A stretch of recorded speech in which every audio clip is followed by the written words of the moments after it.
Bismillahirrahmanirrahim. Assalamualaikum warahmatullahi wabarakatuh. Selamat pagi anak-anakku semua, kelas 4. Semoga hari ini kalian sehat, semangat, tetap mau belajar. Hari ini kita akan belajar IPA kembali. Tetapi kita sudah ganti buku tema 3 tentang peduli terhadap makhluk hidup. Silakan kalian persiapkan buku kalian, buku tema 3 dan buku sains. Nah, untuk buku tema 3, silakan kalian buka pada bagian tumbuhan dan fungsinya, fungsi bagian tumbuhannya halaman 20. Kemudian pada bagian tubuh hewan ada di halaman 51, halaman 66 sampai 68, dan ciri khusus hewan pada halaman 79 dan 80. Kemudian untuk buku Erlangga kalian buka pada bagian tubuh hewan halaman 3 sampai 7, kemudian ciri khusus hewan pada halaman 8, bagian tumbuhan dan fungsinya halaman 9 sampai 24. Siapkan buku kalian. Kita belajar pertama tentang bagian tumbuhan dan fungsinya. Untuk pertama, buka buku tema 3. Buku tema 3 halaman 20 akan tampak seperti ini. Jadi, bagian tumbuhan ada dimulai dari akar, batang, daun, bunga, buah, dan biji. Nanti silahkan kalian baca dengan teliti. Yang penting silahkan digarisbawahi. Kemudian, kita belajar akar. Akar, fungsi dari akar, kita belajar bentuk akar dulu. Bentuk akar ada 2, yaitu akar tunggang. Akar tunggang adalah akar pokok. Jadi, jika kalian pernah melihat akar bayam akar tunggang. Kemudian, wortel, mangga. Nah, akar tunggang biasanya pada umumnya dimiliki oleh tumbuhan yang ukurannya besar. Kemudian, akar yang kedua bentuk serabut. Serabut biasa sering kita jumpai pada rumput. Nah, pada bambu, pohon pisang, dan pegagan. Pegagan di sini biasanya ada di sekitar sawah. Dan fungsi dari akar, 1. Mengokohkan tumbuhan. Jadi tumbuhan bisa berdiri tegak kokoh karena ada akar. Nah, antara akar tunggang dan serabut lebih kuat akar tunggang. Jadi akar tunggang tidak mudah dicabut dan tidak mudah terdorong air, tidak mudah terkena badai, tidak mudah menyebabkan tumbuhan roboh. Kemudian fungsi akar yang kedua menyerap air dan mineral atau kita sebut hara. Jadi air diserap dari akar nanti menuju ke seluruh tubuh bagian tumbuhan. Fungsi akar yang ketiga adalah untuk menyimpan cadangan makanan. Jadi cadangan makanan yang ada di akar contohnya adalah singkong, wortel, ini simpanan cadangannya di akar. Kemudian ada akar yang lain atau akar khusus. Akar khusus di sini sebenarnya jenis dari akar serabut. Jadi akar khusus yang kita pelajari ada akar gantung. Akar gantung kita jumpai pada pohon beringin. Jadi pohon beringin akarnya tumbuh dari dahan, dari batang, nanti dari atas menuju ke bawah. Jika akarnya dari atas bisa sampai ke tanah, maka nanti akar itu bisa berfungsi sebagai menyerap air dan mineral. Tapi jika akar menggantung bisa berfungsi sebagai akar nafas. Kemudian ada akar pelekat, jadi dia melekat di dahan atau di tembok atau dimanapun, nanti dia hanya untuk melekatkan bagian tubuhnya. Kemudian ada akar tunjang. Nah, akar tunjang dia tumbuh dari bagian batang pohon menuju ke tanah. Akar tunjang ini menyebabkan tumbuhan lebih kuat. Contoh akar tunjang pada tanaman bakau. Kemudian ada akar penghisap. Nah, dia menghisap sari-sari makanan. Di sini yang sering kita lihat pada benalu. Yang kedua, kita belajar tentang batang. Jenis batang ada batang kayu, batang basah, dan batang rumput. Apa itu batang kayu? Batang kayu, batang yang di dalamnya terdapat kambium. Jadi kambium ini bagian yang menyebabkan batang kalau ke dalam menjadi kayu, kalau keluar menjadi kulit kayu. Contohnya ada pada tanaman jati, pada mangga, pada mahoni. Jadi biasanya batang kayu pohonnya bisa sangat besar dan umurnya bisa sangat tua. Kemudian ada batang basah. Batang basah contohnya pada bawang, seledri, dan bayam. Kemudian pada batang rumput, nah ciri batang rumput ini adalah beruas-ruas dan berongga. Bambu walaupun dia keras, dia bukan batang kayu. Bambu masuk dalam batang rumput karena berongga di tengahnya dan beruas-ruas. Kemudian fungsi batang. Fungsi batang, 1. Tempat tumbuhnya daun, bunga, dan buah. Kemudian untuk mengangkut atau untuk sarana transportasi. Yang diangkut apa? 1 yang diangkut adalah air. Air diangkut dari akar ke daun. Yang mengangkut disebut pembuluh kayu atau kita sebut silem. Kemudian yang kedua mengangkut hasil fotosintesis. Nah, hasil fotosintesis diangkut dari daun, nanti diedarkan ke seluruh bagian tubuh. Nah, yang mengangkut namanya pembuluh tapis atau phloem. Kemudian fungsi dari batang yang ketiga adalah menyimpan cadangan makanan. Jadi kalau cadangan makanan yang disimpan di batang, contohnya adalah kentang. Jadi kentang ini bukan di bagian akar atau umbinya, tapi ini ada pada bagian batang. Jadi ini disebut umbi batang. Kemudian ada pohon tebu, batangnya kita pakai jadikan gula, berarti disitulah cadangan makanannya. Sagu juga dipakai untuk makanan pokok. Nah, sagu ada pada bagian batang pohon sagu. Kemudian kita belajar tentang daun. Daun, bagian-bagian daun. Bagian daun terdiri dari pelepah daun. Pelepah daun itu seperti pada jagung. Jadi tidak semua daun memiliki pelepah. Yang memiliki pelepah contohnya jagung, pisang. Nah, ada pelepah daun di sini, jadi dia melekat ke bagian batang, menempel ke batangnya. Kemudian tangkai daun, kalau tangkai daun biasanya kecil, contohnya ini tangkai daun. Kemudian ada tulang daun. Nah, tulang daun bentuknya bermacam-macam. Ini tulang daun. Kemudian ada helai daun. Ini namanya helaian daun. Kemudian bentuk dari tulang daun. 1. Bentuk tulang daun menyirip. Menyirip seperti ini. Jadi seperti sirip ikan. Nah, ini ada pada bayam, kacang tanah, kacang panjang, mangga, jeruk, jambu, banyak sekali yang menyirip. Kemudian yang kedua adalah bentuk tulang daun sejajar atau pita atau memanjang. Jadi dia lurus memanjang. Contohnya pada padi, tebu, jagung, kelapa. Kemudian ketiga, tulang daun melengkung. Jadi melengkung. Nah, seperti ini melengkung. Contohnya pada sirih, keladi, genjer. Nah, kemudian tulang daun yang keempat adalah menjari. Menjari contohnya pada pohon atau pada daun singkong, daun pepaya, daun kapas, daun ubi, daun kapas randu. Apakah fungsi daun? Nah, daun sangat mempunyai fungsi yang sangat penting pada tumbuhan karena di daun terjadi fotosintesis. Apa itu fotosintesis? Fotosintesis adalah proses pembuatan makanan. Kemudian yang kedua, daun sebagai alat pernafasan. Jadi pohon atau tumbuhan termasuk makhluk hidup. Mereka juga bernafas. Jadi kalau tumbuhan bernafas menghirup oksigen, tapi untuk fotosintesis yang dipakai adalah CO2-nya. Kemudian daun sebagai tempat penguapan. Jadi untuk proses pernapasan dan penguapan yang diperlukan adalah mulut daun atau stomata. Stomata terdapat pada bagian permukaan bawah daun.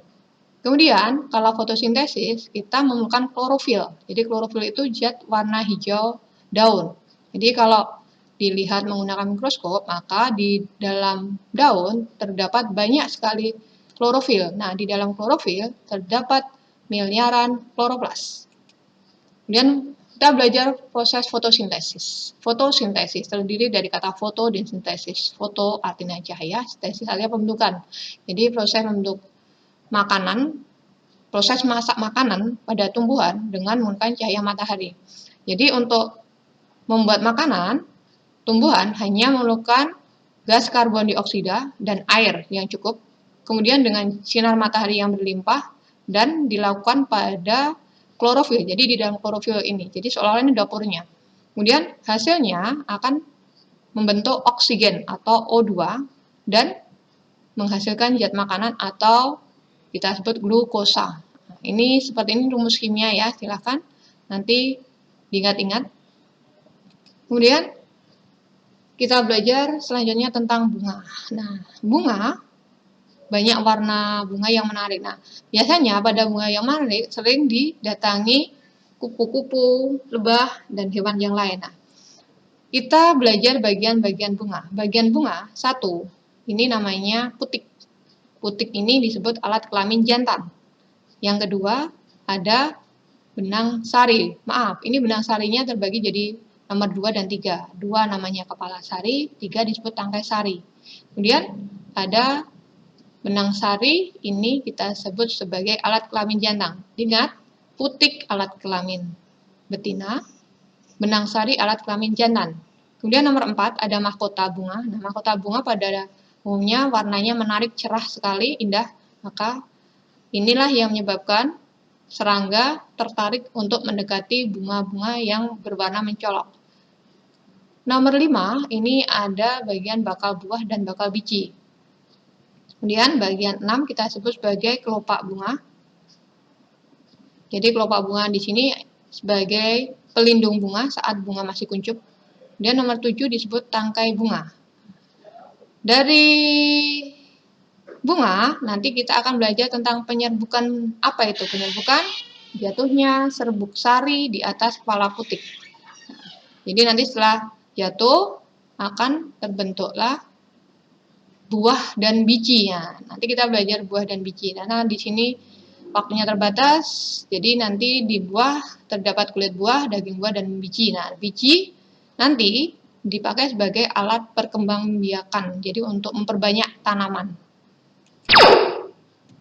Kemudian,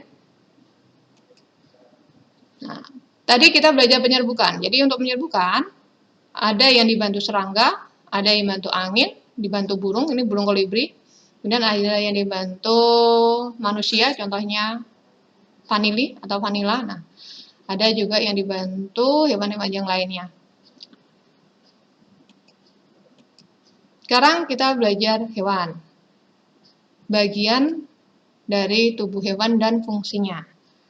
Hewan kita kelompokkan menjadi 2 bagian, yaitu hewan tidak bertulang belakang dan hewan bertulang belakang. Hewan tidak bertulang belakang kita sebut avertebrata. Contohnya adalah serangga atau bahasa IPA-nya insekta, kemudian ada laba-laba, ada cacing, dan masih banyak yang lain. Kemudian hewan bertulang belakang, contohnya ikan, aves, ada amfibi, ada katak ya, ada reptilia, hewan melata, ada ular, ada cacing, reptilia, ular, kadal, komodo, dan ada burung, jenis burung, dan ada jenis mamalia. Mamalia kita sebut juga hewan menyusui. Kita belajar satu persatu tentang serangga atau insekta. Jadi, tubuh serangga terbagi menjadi 3 bagian, ada kepala, dada, dan perut. Nah, kemudian, kaki serangga ada 3 pasang. Sayapnya ada 2 pasang. Nah, serangga memiliki antena. Nah, antena di sini fungsinya untuk alat komunikasi. Jadi, dia indera penerima rangsang atau reseptor. Serangga pada umumnya bertelur atau kita sebut ovipar.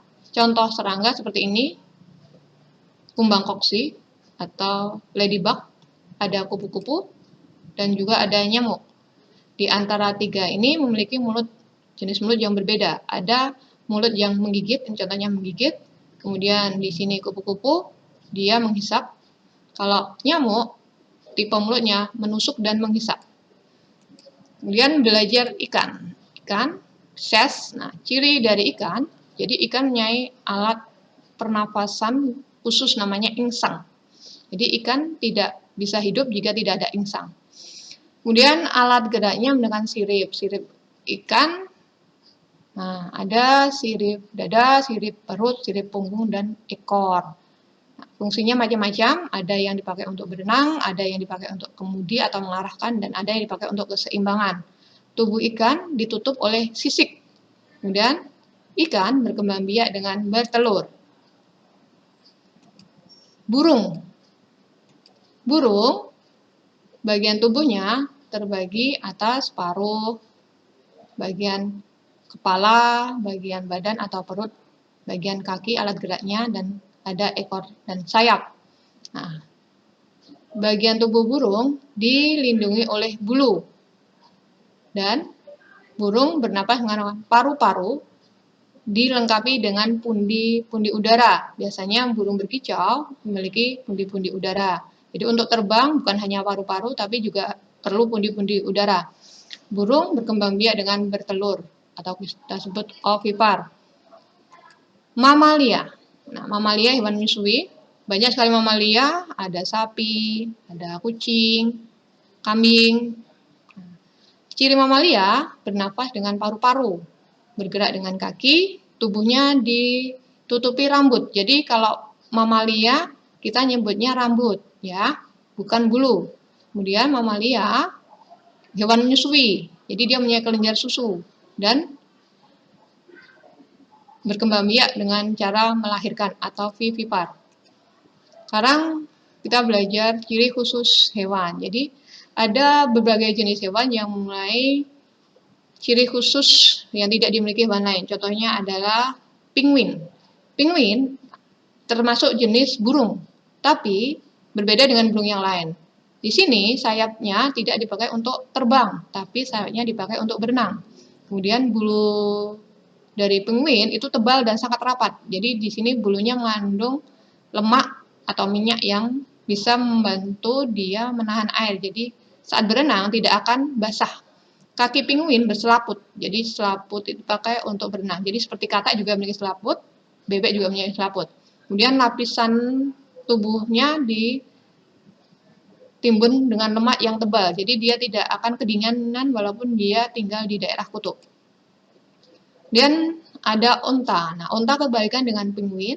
Onta hidup di gurun pasir yang sangat panas. Nah, jadi dilengkapi dengan bulu yang sedikit, jadi tidak tebal.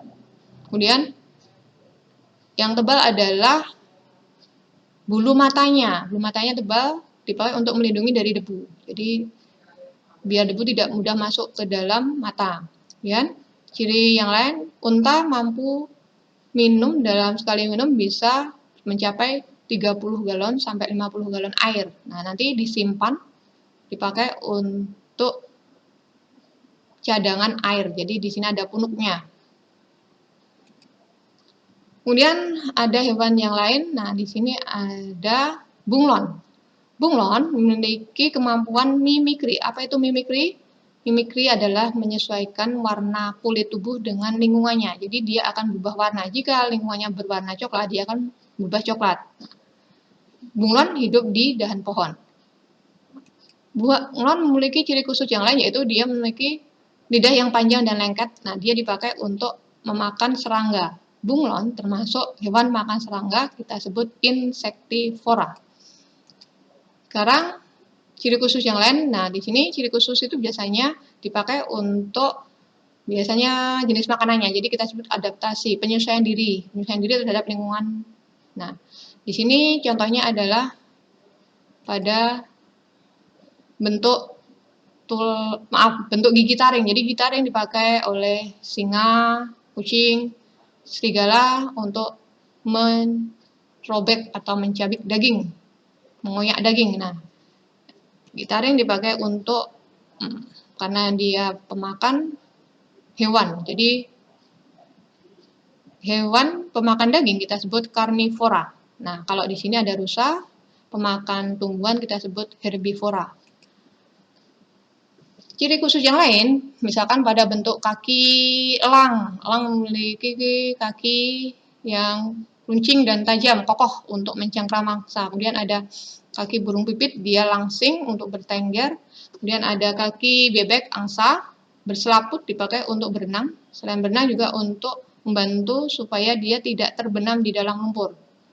Kemudian kalau kaki ayam, dia cenderung lebih tajam, tapi tidak setajam kaki elang, jadi dipakai untuk mengais tanah, jadi untuk mencari cacing yang tersimpan di dalam tanah.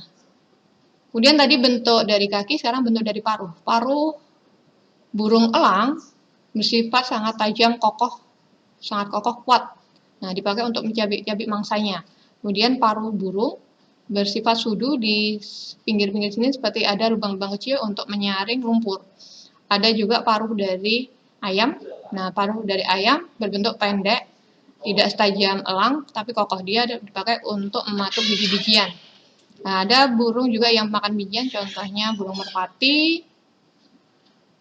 Dan ada juga paruh untuk pemakan buah-buahan, ya, contohnya adalah kakak tua dan lain sebagainya. Kemudian materi tema 3 sudah selesai. Silahkan kalian baca kembali bukunya. Di buku kalian sudah lengkap sekali. Jadi untuk tugas IPA yang ke-6, jadi nanti ada PJJ-nya, kita masih tetap pakai Google Form. Silahkan nanti dibuka linknya. Nah, tetap semangat, tidak boleh malas.